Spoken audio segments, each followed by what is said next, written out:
Oi, pessoal! Bem-vindos a mais um episódio do MCIO Talks. Eu sou Márcia Wolff, executiva de tecnologia. É um prazer enorme dividir mais esse espaço com vocês. MCIO é uma associação privada sem fins lucrativos, com um propósito maravilhoso de levar cada vez mais mulheres para o mundo de tecnologia. Por mais diversidade, por um mundo melhor. E hoje temos um tema super interessante no nosso MCIO Talks. O tema de hoje é o poder da influência no resultado das corporações e dos indivíduos. Porque a gente nunca pode separar a corporação de indivíduo, né? Porque as corporações são feitas de indivíduos. Então, quando a gente fala de influência e poder, é importante que a gente fale dos dois, né? Como é que melhora o resultado da corporação e da vida de cada indivíduo. E para conversar sobre esse tema, temos o prazer de ter hoje um convidado super especial, Rafael Miller. Obrigada, Rafael, por estar aqui conosco, dividir a sua agenda tão concorrida, abrir espaço para falar com a gente. Imagina, Márcia, eu que agradeço, um prazer estar falando contigo, prazer estar falando aqui com todas as associadas também, né? Aqui, as participantes do grupo. É um privilégio para mim estar aqui, né? Compartilhando um pouco com vocês aí de ideias e conceitos. Então, muito obrigado pelo convite. Ótimo. O Rafael é membro do Núcleo de Estudos em Negociação, Conflitos e Comunicação do IESE Business School. Ele é professor, consultor. Ele é carioca, carioquíssimo, que nem eu, né? Já viram pelo sotaque, e casado com a Bia. E tem dois filhos, o João Pedro e a Rafaela. Eu também tenho dois filhos, o Kim e a Vitória. E parece que, como todo carioca, ele é bom de samba. Rafael, conta mais sobre você. Quem é o Rafael? A gente começa aqui abrindo a vida para quem está nos escutando, né? Tá ótimo, tá bom. Bom, você já começou falando um pouquinho a meu respeito, mas eu acho que é isso mesmo, na realidade, a gente tem várias versões, né, Márcia? Então, eu tenho alguns lados B também, e, portanto, sou um apaixonado, de fato, pelo samba, adoro sol, e sou um carioca realmente que cultiva algumas características aí da nossa terra. Mas, de fato, há muito tempo, né, eu sou fascinado pelos, pelas questões de negociação, todas as iniciativas, características, detalhes, fatores emocionais, fatores mais práticos, que envolvem os aspectos ligados a negociação e resolução de conflito, né? Então, aqui no Easy Business School, a gente tem um núcleo que se dedica a estudar, a pensar, a construir programas nessa área, né? É o núcleo, esse que você cita, de negociação, comunicação e conflito, né? Então, enfim, acho que um pouco disso, né, que a gente vai fazer. Sensacional, muito bom. E por isso que a gente trouxe você aqui, né, para dividir com a gente, né, o tema de hoje, que é um tema que está aí no nosso dia a dia pessoal e profissional, né? E chegando no nosso tema, Rafa, de uma forma mais conceitual, né, ao longo da história, foi colocado o exercício do poder de uma forma muito contraditória, né? Sentidos meio ambíguos, né? Num determinado momento, uma forma de opressão, em outro momento, essencial na comunicação interpessoal. E aí a gente pensa. Como é que a gente pode e deve cada vez mais usar o poder e a influência de uma forma positiva, de uma forma que realmente elevem as relações, os resultados, por uma camada superior de resultado. E como é que a gente pode garantir esse exercício da melhor forma, né? Como é que a gente contribui cada vez mais para o resultado das corporações e dos indivíduos usando influência e poder? Dá algumas dicas para gente. Começa aí a contar tudo que você estuda, tudo que você sabe. Abre o jogo. Legal. É interessante isso que você cita, Márcia, porque, de fato, o conceito de poder, ele, por vezes, a gente esbarra em um antagonismo um dualismo muito grande entre poder e influência, né? E, por vezes, a gente pode estar se referindo a poder como algo muito positivo, que, olha, nós temos, por exemplo, se a gente falar, vamos imaginar aqui, de liberdade de expressão, é um poder garantido, né? Liberdade de expressão, o poder do povo, é um poder de todos, muito bem. Então, é algo que se associa a uma visão mais positiva, né? Mas a gente também pode falar de coerção, de opressão de um grupo social, de uma comunidade, né? De pessoas. E aí nós estamos fazendo referência a algo mais negativo. A grande questão é que ah, o poder, seja ele, quer dizer, pensar se o poder ele é positivo ou negativo, acho que é menos relevante, uma vez que o poder ele é inerente à condição humana, né? É, a gente, onde tiver sociedade, onde tiver uma sociedade humana, vai haver questões relacionadas ao poder. E é muito curioso, porque você vê, todo mundo já ouviu aquela frase atribuída a Maquiavel, né? Dê poder ao homem e descobrirá quem ele realmente é, né? O Maquiavel, ele viveu ali na segunda metade do século XV, nas duas ou três décadas do século XVI, e, portanto, vê o poder que tem essa expressão até hoje a gente está ouvindo falar Né? disso, né? A gente está ouvindo falar disso, a gente está repetindo isso de alguma forma.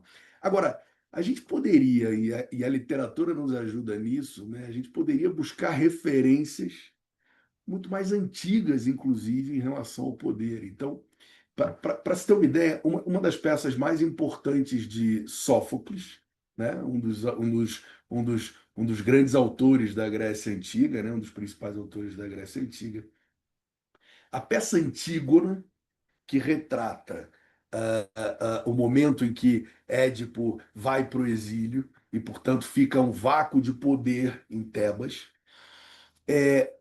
Tem uma passagem muito interessante, porque quando surge esse vácuo de poder, os dois filhos de Édipo disputam o trono e, num duelo, acabam morrendo, os dois morrem. E quem assume de fato o trono em Tebas é o cunhado de Édipo, irmão de Jocasta, Creonte. E Creonte toma algumas decisões que dividem a opinião pública ali em Tebas naquele momento. E quando Creonte vai se dirigir à população, ele fala alguma coisa do tipo: olha, vocês muito bem conhecem, né, o meu caráter, a minha retidão e etc. Mas só é possível compreender de fato a razão humana, os sentimentos, as ideias que o movem quando se dá poder a uma pessoa, e a capacidade dela executar as leis. Então, essa peça foi escrita em 442 antes de Cristo. Gente, olha só. Então, isso só reforça a tese de que, olha, o poder ele existe, é inerente, vai acontecer. Agora, o que eu acho que é relevante nessa discussão de fato, pensar um pouco em como a gente interpreta esse poder e como a gente o utiliza, né? Porque é muito fácil a gente se fascinar com as ilusões ou a falsa promessa de felicidade que envolve as questões de poder, né? Agora, muito mais difícil é a gente pensar e aprofundar as responsabilidades que exigem o exercício do poder. E aí Tem parece o ser ônus e o bônus, né? exato, e parece ser muito mais interessante por aí, né? O Peter Drucker, ele tem uma frase em que ele diz que é através do caráter que se exerce a liderança. Que eu Muito legal. acho muito forte isso, muito interessante. E, Fortíssimo. e de fato, então, ou seja, a gente poderia ligar essa responsabilidade do exercício do poder ao aprimoramento e desenvolvimento do caráter, né? E só há uma maneira da gente desenvolver o caráter, que é praticando hábitos, quer dizer, introduzindo hábitos e praticando hábitos virtuosos, né, no nosso dia a dia. Quer dizer, a gente tem uma frase aqui no Easy, é uma frase que é quase um lema nosso aqui, que é: você se torna um líder melhor ao se tornar uma pessoa melhor. E para se tornar uma pessoa melhor é exatamente isso, né? Adotando hábitos virtuosos. Ou seja, se a gente quer de fato garantir que a gente exerce o poder para o bem, né, de uma maneira positiva, visando melhoria da sociedade, dos stakeholders, da corporação, é, acho que a melhor maneira é procurar se tornar uma pessoa melhor, procurar desenvolver o caráter, ou seja, tentar ser um líder mais prudente, um líder mais justo, um líder que tenha mais retidão, um líder mais humilde, enfim, uma pessoa melhor, Um né? líder resiliente, né? Um líder servidor, né? O que a gente fala muito hoje em dia, né? É Eu, como verdade. líder, sempre pensei muito isso, né? Que cada vez mais eu quero ser uma pessoa melhor, uma líder melhor, uma mãe melhor, uma esposa melhor, né? Muito, muito legal, adorei essa frase. É Sensacional, isso. É sensacional. isso. Muito bom. Uma das razões para a gente exercer a influência, né, Rafa, é fazer com que a gente construa alianças no mundo corporativo que apoiem o processo de decisão. Só que muitas vezes essa dinâmica de você construir alianças para você ter tomada de decisão, você encontra ambientes hostis. Não É, necessariamente a empresa inteira é um ambiente hostil, mas você pode ter situações hostis, relações hostis e caminhos que são conflituosos, né? Que dicas você tem para a gente tornar, nesses momentos, esse processo mais fluido? Quando a gente está ali tendo que exercer uma influência, exercer o poder, e está um ambiente hostil, está aquele momento que você sabe que, na verdade, você queria voltar para casa, resguardar, né? Entrar dentro de uma casinha, mudar de assunto, mas não tem jeito, você precisa enfrentar. E como é que a gente enfrenta e torna esse momento mais leve? É interessante porque esse enfrentamento faz parte dessa responsabilidade que falávamos, né? Não dá para fugir, tem que enfrentar essa situação. Agora, eu acho que a gente poderia começar falando um pouquinho sobre conflito, né? De fato, assim, o conflito é algo também que tem que pode ser tratado de uma maneira positiva ou não, né? Então eu não estou falando do conflito mais negativo, ou seja, brigas, discussões e etc. Não é disso que eu estou falando. Quando eu estou falando de conflito, eu quero dizer, assim, em essência, o que, que é o conflito, né? O conflito é a pura e simples divergência de posições, né? Se eu tenho uma divergência de opinião, uma divergência de posição, eu tenho conceitualmente um conflito. Agora, essa é uma reflexão importante, porque a gente teme o conflito, mas ao mesmo tempo a gente fala em ter uma sociedade mais diversa. A gente busca nas companhias equipes, lideranças que prezem a diversidade, né? E aí a gente está querendo diversidade e querendo menos conflito. Não Isso tem como, né? Porque as é pessoas pensam diferente. E aí é que está a impossível. graça, a beleza, né? Claro, claro, porque a grande questão é tornar esses conflitos construtivos, né? Ou seja, eu quero sim uma equipe diversa que traga realidades diferentes, que traga crenças diferentes, que traga maneiras de pensar o mundo diferentes, para que a gente possa produzir um resultado muito melhor do que um resultado dentro de uma bolha onde todo mundo pensa a mesma coisa.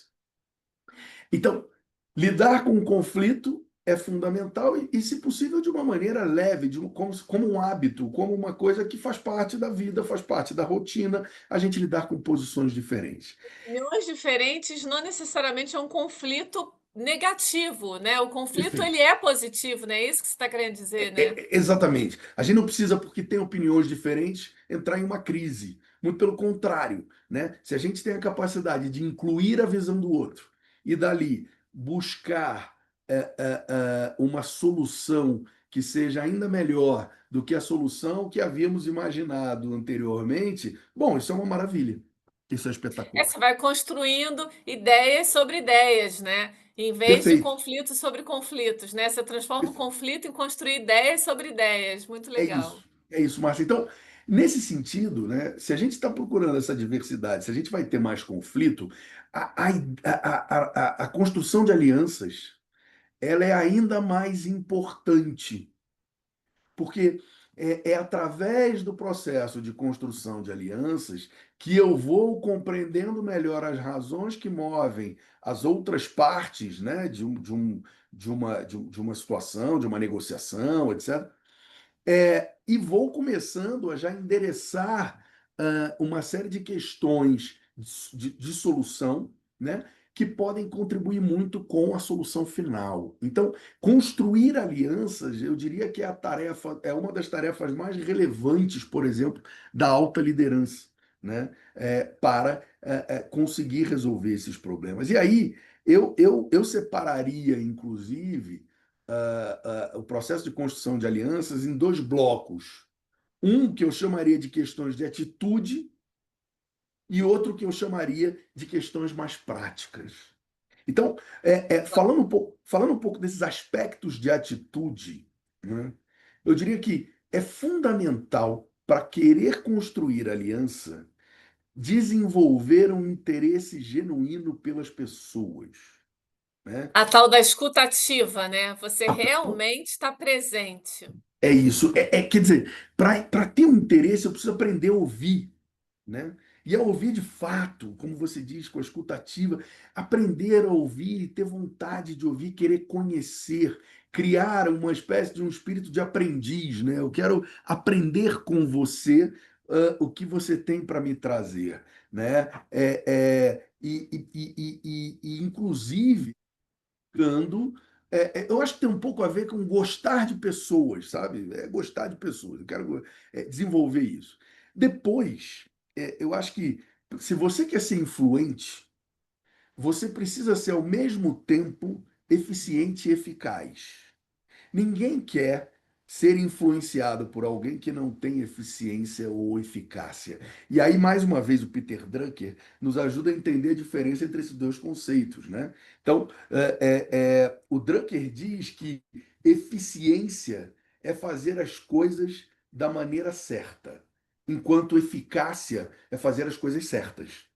Tá certo? E aí tem um exemplo que eu gosto muito que talvez ajude enfim, nos aproxime mais desses conceitos. Por exemplo, é como se eu colocasse uma escada numa parede e eu desejo subir até o topo dessa escada, né? Então, eficiência bom, como é que eu vou aplicar os meus recursos da melhor forma possível, gastando menos, né, para atingir essa tarefa, chegar ao topo da escada.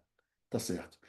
Então, isso é eficiência. E o que que é eficácia? Eficácia é a garantia de que eu estou na parede certa, né? Boa, boa. Botou a escada e foi, subiu e não era aqui. E não era isso, né? Então, ou seja, eu preciso ser eficiente, eficaz. Depois, eu tenho que ser alguém confiável.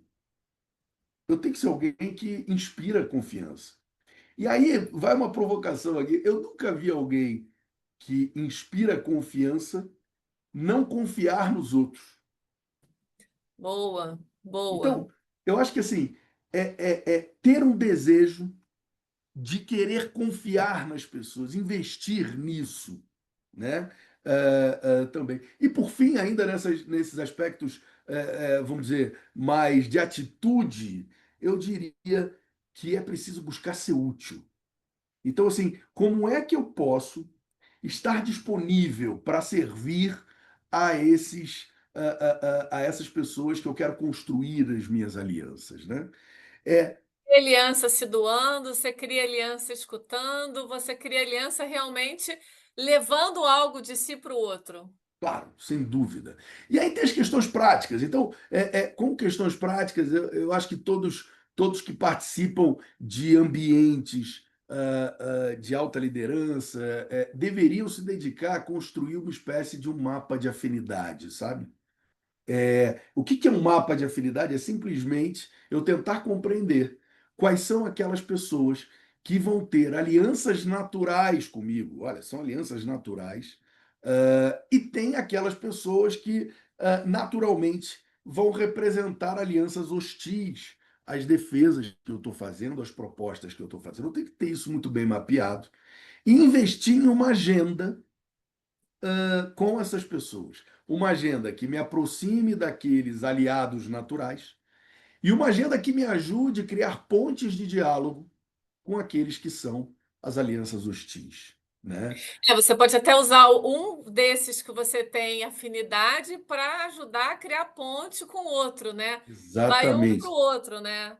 Aí você vai desenvolver estratégias e táticas que vão permitir que você circule com muito mais naturalidade entre seus pares, entre os grupos, né? E que possa dialogar com aqueles que tanto estão juntos de você, quanto aqueles que eventualmente estão em posições opostas. Agora, aqui está a importância de reunir esses dois aspectos, os aspectos de atitude e as questões de mais práticas, porque se você parte para as questões práticas, sem ter esses aspectos de fundo de atitude, você pode começar a construir um mapa de afinidades e produzir uma agenda como uma liderança, vamos dizer, um pouco mais ardilosa, ou seja, eu estou, na verdade, construindo isso aqui para atender interesses muito próprios, interesses muito pessoais. E aí me parece que é uma liderança que não é tão interessante também para as companhias, né? O melhor é que a gente realmente tenha interesse genuíno pelas pessoas, busque ser útil, procure se dedicar a esse tipo de construção de relacionamento, com o intuito de produzir algo mais positivo para a companhia e para os seus stakeholders. Muito legal, um aspecto assim que esse pedaço aí da sua fala é muito bom para realmente a gente quer cada vez mais trazer toques onde façam as pessoas parar e refletir, né? Sair desse dia a dia louco e você realmente pare para refletir, né? Nas suas atitudes, né? No seu modelo de agir. E aí uma coisa que me vem assim dessa tua fala, né? Que vai acontecer e acontece, né? Eventualmente, né? Um desequilíbrio de poder entre as pessoas, né? Então, você está no momento de discussão, no momento de resolução de um conflito, né? Que a gente agora está chamando aqui de discussões positivas, com pessoas em diferentes níveis hierárquicos, diferentes empresas, às vezes um papel cliente, fornecedor, parceiro. Então, muitas vezes existe um lado mais fraco nessa situação, né? Então, tem uma discussão meio que não está equilibrada. E que técnicas a gente pode usar e como é que a gente supere esse obstáculo para fazer com que, independente da hierarquia, independente da relação, a gente tenha uma discussão equilibrada, né, nessa relação, né, nessa discussão, nessa comunicação. Como é que você conta aí para a gente desse tema? Esse é um tema muito recorrente, de fato, um desafio enorme, né? E seria muito bom se as relações pudessem ter sempre um equilíbrio na dinâmica do poder. Invariavelmente a gente vai É lidar com dinâmica do situações. poder, muito bom.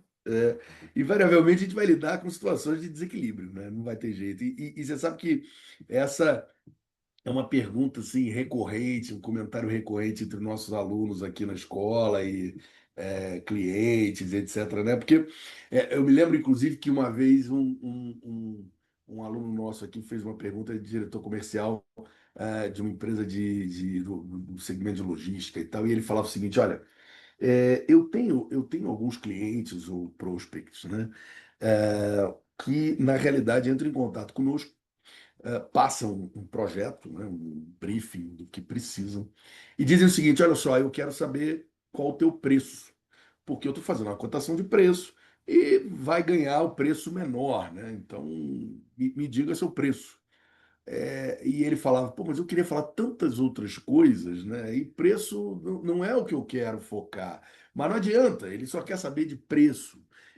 E isso faz com que eu fique numa posição muito frágil, porque de verdade, se ele quiser fazer o serviço com uma outra empresa que cobre muito menos do que eu, é muito provável que tenha isso em oferta e seja possível realizar o serviço. Então, como é que eu posso fazer um bom negócio numa situação como essa, né? E assim, eu acho que seria injusto a gente dizer que quem está vivendo uma situação como essa não deveria estar preocupado, tenso, angustiado, ansioso. Seria injusto dizer isso, né? Que de fato é uma situação preocupante. Agora, é injusto também dizer, e talvez até impreciso dizer, que não tem nada para fazer, né? Olha, estamos entregue nessa situação e não tem nada para fazer. Eu acho que, em primeiro lugar, quando a gente considera a nossa posição mais enfraquecida, o que a gente está dizendo é que a nossa alternativa àquele acordo que a gente está tentando fazer é muito ruim, é muito pior, né?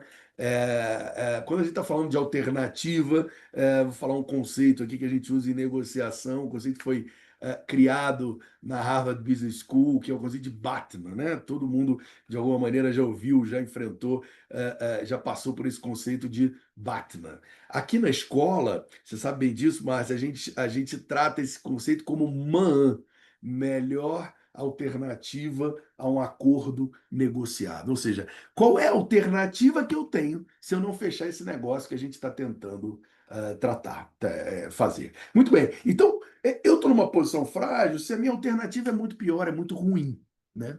Tá certo. Agora, quem disse que a outra parte sabe que a sua alternativa é tão ruim quanto ela é? Ou seja, o primeiro ponto é não evidenciar em excesso a tal fraqueza que você está experimentando, ou vivendo, ou imaginando, né? E eu vejo às vezes muito, e isso parece simples, né? Mas eu vejo às vezes muita gente experiente que entra em conversas e de alguma maneira já ou diz a sua fraqueza ou dá sinais dessa fraqueza. Evidencia muito Entra se claramente. colocando embaixo, né? Exato, você já entra por baixo numa relação. Ou seja, primeira coisa, não precisa evidenciar a sua posição de fraqueza, porque talvez outra parte não tenha a real noção de quão fraco você está. Depois, é fundamental começar a pensar qual é a fraqueza da outra parte. Porque às vezes a gente está tão focado no nosso problema que a gente não para pensar que se tem outra pessoa, outra parte, sentado na mesa negociando conosco, é porque ela tem interesse também que esse negócio aconteça. Porque senão não estaria falando Exatamente. conosco. Né? E É isso. também tem seus pontos, né? E Também tem também seus tem seus pontos. pontos. Claro, se ela tivesse uma alternativa melhor do que conversar conosco, Márcia, ela não estaria conversando conosco. Ó, pronto, né? Então, assim, é preciso fazer um plano, se planejar, se organizar, mapear bem isso. Quer dizer, qual deve ser a fraqueza do outro lado? Com isso, pode ser que eu tenha já, a partir simplesmente de um modelo mental, já tente equilibrar um pouco as relações de poder.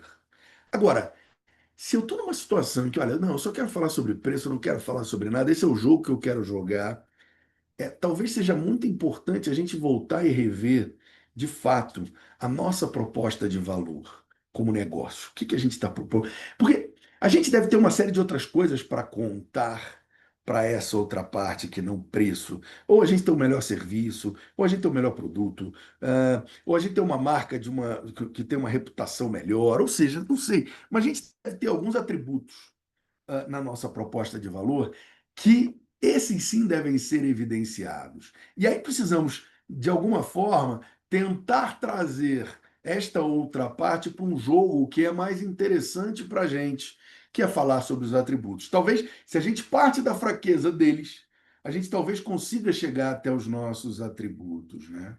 E aí, então é você estudar bem e se preparar bem para entrar dentro de uma negociação, né? O Olha, Yulman é uma das técnicas aí super relevantes.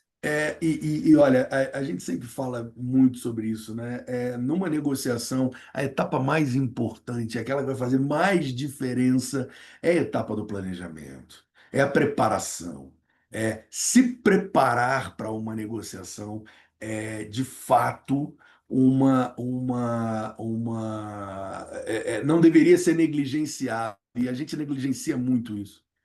E me vem também, né, Rafa, que no momento da negociação, você às vezes está com a sua cabeça pensando tanto no teu propósito que você não escuta sinais que o outro lado pode estar dando, né, da negociação, do conflito. Então, também, como é que você fecha um pouco a sua mente do seu e escuta o outro para também, mesmo tendo se preparado melhor, naquele momento você ter um jogo melhor, né?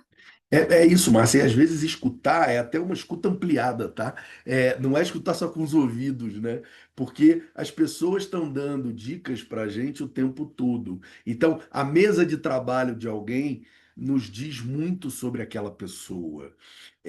A forma como ela aperta a mão, nos cumprimenta, nos diz muito sobre ela, né? A maneira como ela fala, gesticula, ou não gesticula, está dando sinais importantes para a gente. Então, e isso é um treino, isso é um exercício. Isso tem a ver com o que a gente falava antes de gostar de gente, de ter um interesse pelas pessoas, de uma maneira geral. Um interesse, e eu reforço, um interesse genuíno, né? Não é um interesse interesseiro, entende? É um interesse E genuíno dele. é um tema que você pode estudar e se preparar, né? Tanto que vocês têm até um treinamento do tema. Assim, excelentes insights, muito bom trocar com você sobre esse tema, né? Tão presente no nosso dia a dia e com alguém que está aí estudando, vivendo e discutindo o tempo todo, né? Com alunos, com outros professores, com empresas sobre isso. Agora eu queria dar uma puxada aqui para o MCIO, né? Como é que a gente toca essa questão de influência, de poder, quando a gente fala de gênero, né? Que ainda é um tema muito forte, né? O gênero e não é aquela questão feminista, né? Forte, não. É uma questão realista. Existe uma questão de diferença de gênero, a gente tem mais de 400 associados na MCIO, mulheres vivendo no mundo de tecnologia, que é um mundo extremamente masculino. Muito masculino. É, eu tenho anos nesse mundo, sempre me virei como mulher e levando o meu lado feminino, que eu acho que é a minha fortaleza, né? Você usar cada vez mais a sua fortaleza. Perfeito. Mas não é fácil, principalmente porque você vê na liderança homens e homens e homens e homens e homens, né? Poucas mulheres na liderança. Como é que a gente amplia, né? Acho que é um dos propósitos que a gente tem aqui no MCIO, eu acho que usando estratégias de poder e de influência, a gente pode trabalhar muito, né? Como é que a gente amplia o poder feminino nas corporações? Porque eu não tenho dúvida que as corporações vão ter muito mais resultado trazendo mais poder feminino, né? Que é o equilíbrio. Não é trocar o homem pela mulher, é realmente a diversidade. Olha, eu acho super interessante e necessário a gente falar sobre esse tema, não só no universo de tecnologia, de uma maneira geral, mas especificamente no universo de tecnologia, como você bem disse, é um ambiente enfim, a gente tem uma presença masculina evidente, né? E, portanto, é fundamental que a gente discuta. Agora, me parece que um bom caminho para a gente pensar essas questões, né, é fazendo um contraponto entre o arquétipo masculino e o arquétipo feminino de liderança, né?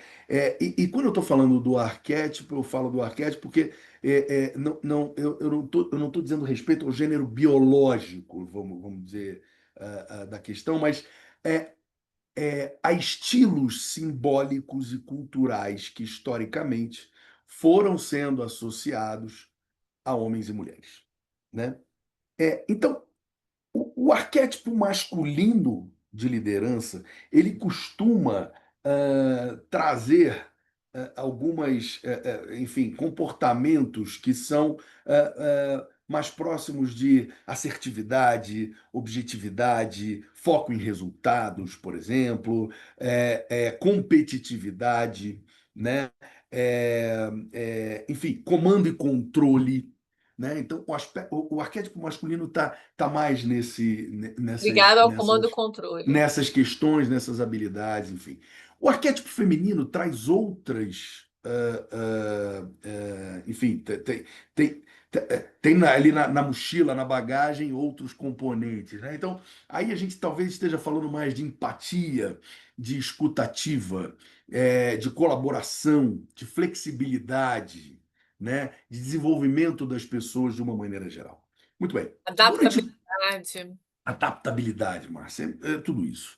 Quer dizer, durante muito tempo, o arquétipo masculino de liderança foi considerado o ideal, o dominante, e foi considerado o ideal para a direção dos negócios, para a direção das pessoas, para a liderança de uma maneira geral. Isso acabou fazendo com que as mulheres que desejassem, que quisessem chegar ao topo das organizações, acabassem lançando mão desse arquétipo masculino para si mesmas. Ou seja, o que a gente vê, eu tive a oportunidade de ser liderado por mulheres algumas vezes e de lidar também com mulheres em posições de liderança. E por vezes eu percebi que as mulheres, para chegarem lá, cultivavam a crença de que precisavam lançar mão dessas características muito mais próprias ao arquétipo masculino de liderança. E de fato, não é uma crença, de fato, talvez fosse necessário mesmo, né?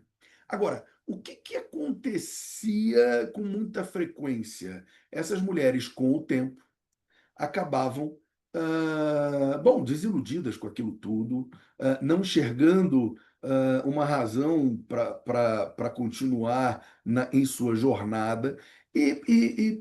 Enfim, não é incomum que essas mulheres acabem, bom, não quero mais isso para mim, acabou e tal, porque, no fundo, estão aviltando a sua maneira de ser, né? Muito bem. Então, a boa notícia que eu acho que a gente pode ter nesse sentido é que a gestão moderna valoriza muito mais as habilidades que nós estamos falando aqui relacionadas ao arquétipo feminino de liderança, O né? mundo mudou.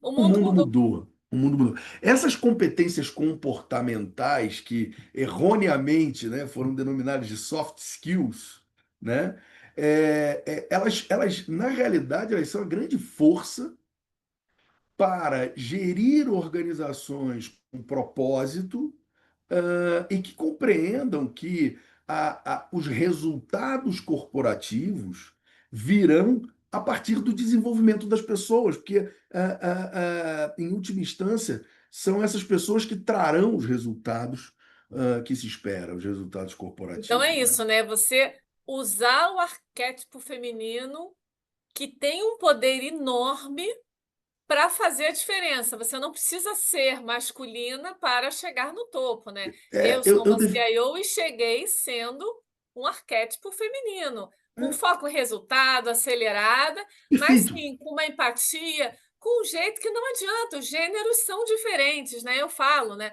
Os gêneros são diferentes e são complementares, né? É muito legal, né? Você ver um Comex totalmente diversificado, né? Homens, mulheres, e uma discussão sadia, e um traz um ponto de vista e o outro. Muito legal. E eu diria assim, não é fácil. Você falava isso no início, né, na sua pergunta, quer dizer, isso não é fácil. E eu assim, vamos dizer, entendo, compreendo e me solidarizo, de fato, com as mulheres, porque por vezes não é fácil, mas eu também, vamos dizer, encorajaria as mulheres a buscar um autoconhecimento, as líderes, né, a buscar um autoconhecimento. Então, vem cá, quais são os valores que eu quero construir na minha carreira? Qual é o legado que eu quero deixar com as equipes que eu for liderar? Então, buscar esse autoconhecimento. Depois, ser autêntica. Investir na autenticidade. Olha, eu sou assim. Não é a síndrome da Gabriela, né? Eu nasci assim, sou assim, vou morrer assim, etc. Não é isso. Mas é ser autêntico. É assim, olha, puxa, tem coisas que eu vou melhorar, que eu vou mudar, que eu vou, porque eu quero, porque eu enxergo o que é importante. Então, Porque eu paro, reflito, penso e exercito, né? e sou autêntica, né? E por fim, perseverança, sabe? Perseverança para agir num ambiente em que, por vezes, você, lógico, vai se Porque o mundo verá. precisa, né, Rafa? Exato. O mundo precisa de mais mulheres no topo, né? O É, mundo, as corporações, os resultados fazem a diferença, a gente não tem dúvida. Excelente, Rafael, ter você aqui com a gente. O que a gente quer realmente no MCIO Talks é dar a voz para referências nas suas áreas de atuação, e você, como um estudioso, como um professor na área, é muito bom estar aqui com você, escutando, trazendo esse conteúdo para todos. E, mais uma vez, muito obrigada por esse momento. Estamos aqui no nosso final. Obrigada a todos que estão aqui nos assistindo. Peguem esse conteúdo, espalhem esse conteúdo, levem esse conteúdo a mais pessoas, porque é isso que a gente quer, atingir cada vez mais pessoas. Queremos mais associadas na MCIO, queremos cada vez mais essa penetração feminina, mas independente disso, o que a gente quer é levar conteúdo relevante para todos, homens, mulheres, porque é isso que faz a diferença. Rafael, obrigada por compartilhar sua experiência com a gente, obrigada por estar aqui com a gente. E como é que você encerra esse papo aqui tão gostoso? Márcia, eu que agradeço. Foi maravilhoso, foi ótimo. Obrigado. Obrigado pelo convite, pelo teu convite. Obrigado por abrir esse espaço aqui para a gente falar um pouco sobre um tema tão relevante, tão interessante. Assim, eu acho que tem. Eu queria encerrar aqui com uma provocação e um convite. Então, talvez a provocação seria.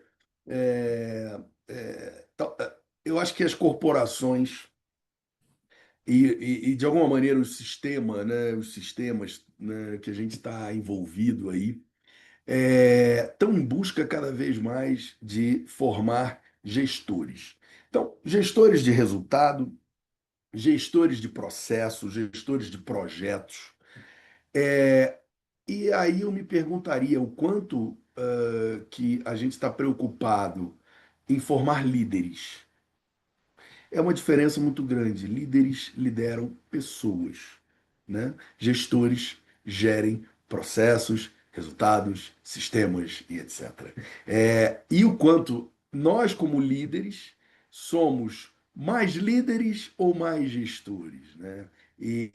Como é que a gente equilibra essa relação? Quer dizer, eu acho que uma reflexão sobre isso individualmente, né? Cada uma de vocês, eu acho que pode ser muito interessante pensar um pouco sobre isso. E quero fazer um convite, se você me permitir.